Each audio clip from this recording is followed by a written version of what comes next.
समस्त बिहार वासियों को होली की हार्दिक शुभकामनाएं।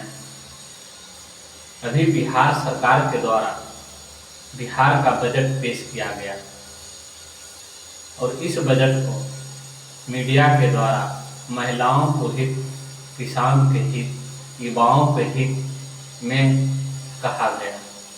लेकिन सच्चाई यह है कि इस बजट में बिहार की महिलाओं के लिए कुछ भी नहीं है।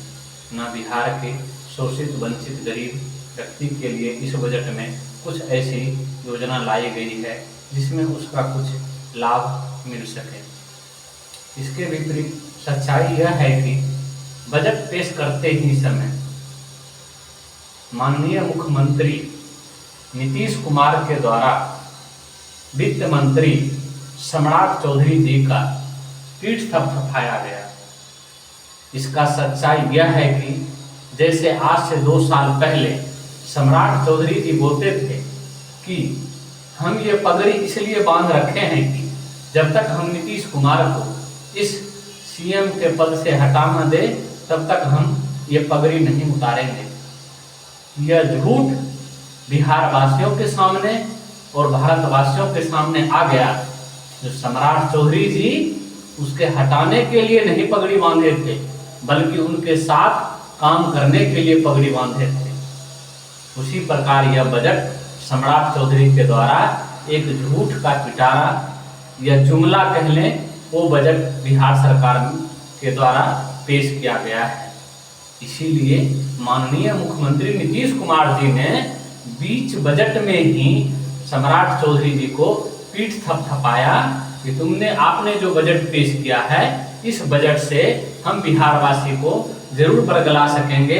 उनके सामने झूठ का बहुत सारा पिटारा हमने खोल दिया है। ये सच्चाई सम्राट चौधरी जी का है। लेकिन मैं कहना चाहता हूँ बिहार के सरकार माननीय नीतीश कुमार जी से, उनके सारी कैबिनेट के मंत्री से, बिहार का नौजवान मांग रहा है हिसाब। 19 लाख रोजगार दो नीतीश सरकार।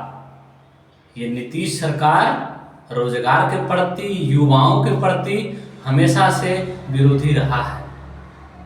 इसलिए हम कह सकते हैं कि माननीय नीतीश कुमार के द्वारा जो बजट का एक प्रारूप तैयार किया गया, यह बजट बिहार के हित में नहीं है और खास करके महिलाओं के हित में कहीं से भी नहीं दिखता है।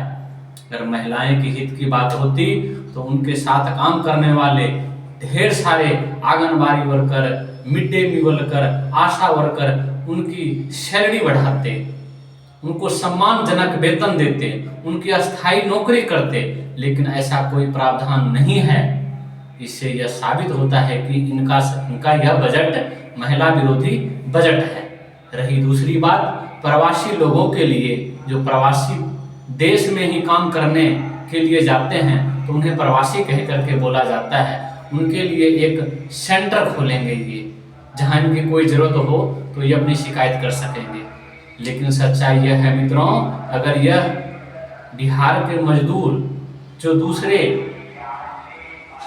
राज्य में जाकर के काम कर रहे हैं, उनकी हित की अगर बात होती तो उनके लिए छोटे स्तर पर जो उनका योजना चल रहा है, जैसे आंगनबाड़ी वर्कर, आशा वर्कर, उनके माध्यम से ये काम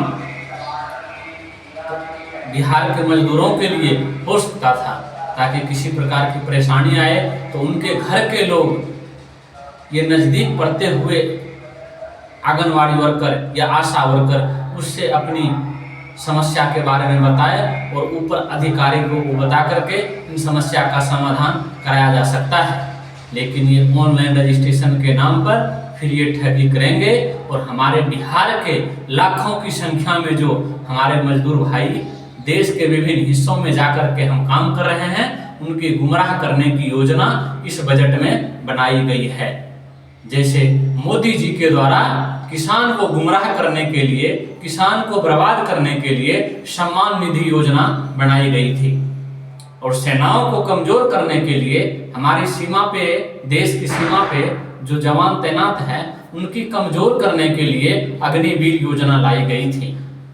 लेकिन यह सरकार भूल ना करे, इसी देश के पहले सरकार जो किसान और जवान को मजबूत करने के लिए जय जवान और जय किसान का नारा एक साथ दिए थे, जिससे जवान और किसान दोनों अपने आप को एक मजबूती अनुभव कर रहे थे।